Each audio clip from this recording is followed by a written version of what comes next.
En la hora de la verdad, llega el editorial de Fernando Londoño.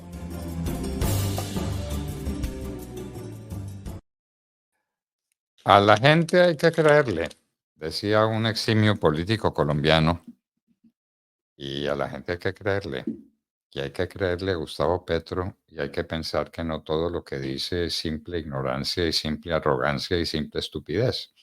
Hay que tomarlo en serio, porque está manejando los hilos del poder y porque nos lleva a un desastre, como nos lo planteaba José Alvear-Sanín cuando hablaba de los comités de participación ciudadana del ELN. Bueno, entonces ahí estamos. Pero estamos donde, por Dios. Se le escapa a la gente lo que hizo Gustavo Petro a propósito de los cuerpos que encontraron de combatientes de la Guerra de los 1000 días en Panamá. La Guerra de los 1000 días.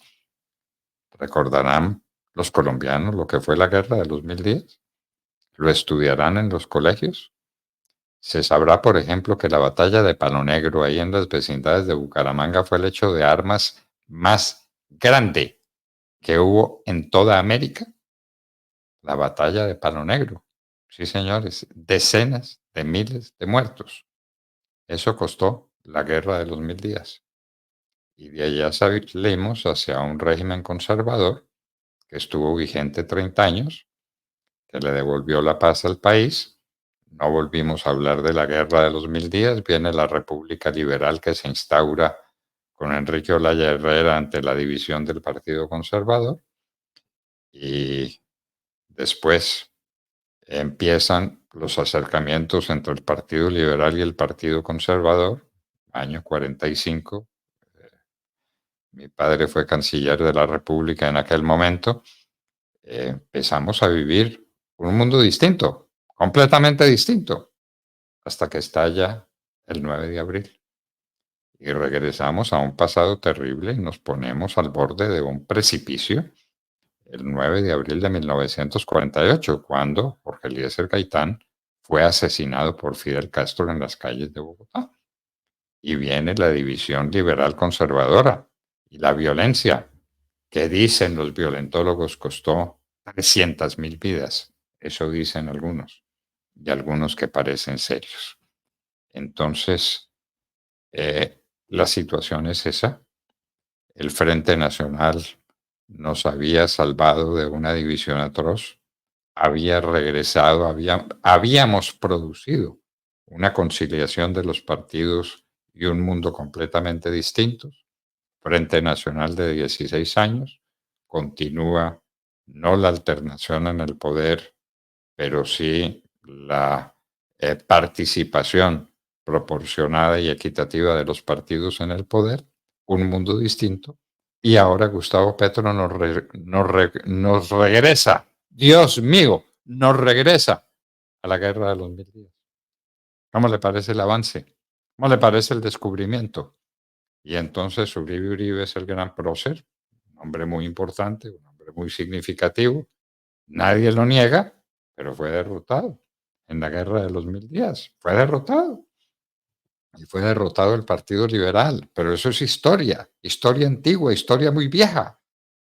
¿No? Aquí la tenemos que revivir para declarar vencedores a los liberales que murieron en la guerra de los 1000 días, con quienes está ahora Gustavo Petro.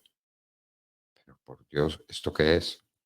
¿Cómo se juega así con un país? ¿Cómo se juega con una nación? Y nadie se da cuenta, nadie lo nota.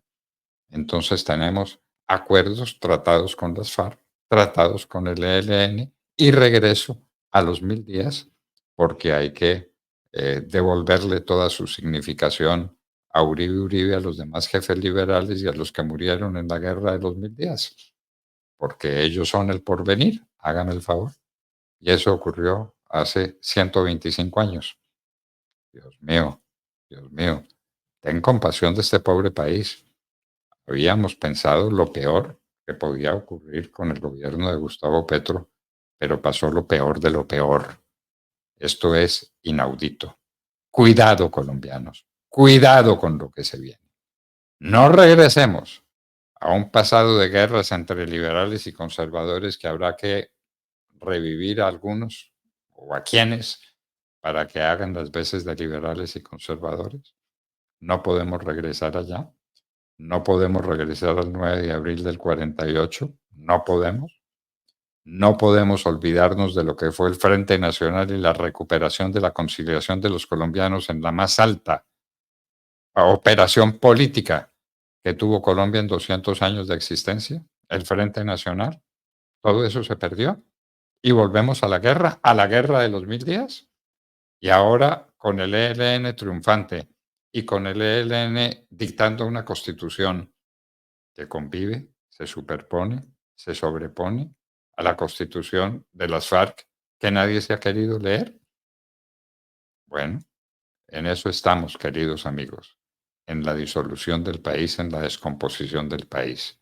Mientras tanto, miseria, no hay producción, no hay inversión, no hay trabajo, cae la construcción, cae la industria, cae el comercio, viene el hambre, que es el telón de fondo de este escenario absolutamente increíble, inconcebible, el escenario histórico que propone Gustavo Petro y que terminaría con 3 nuevas constituciones.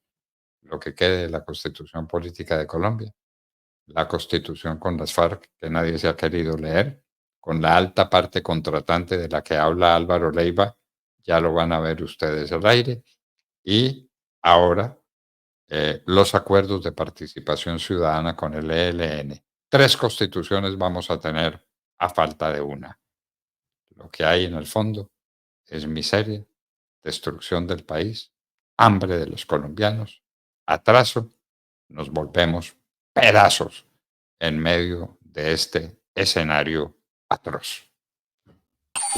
www.lahoradelaverdad.com.co. Escúchenos desde cualquier parte del mundo a través de nuestra página de internet. Opinión, deportes, cultura y entrevistas. Visítenos y participe. www.lahoradelaverdad.com.co. Pase la voz.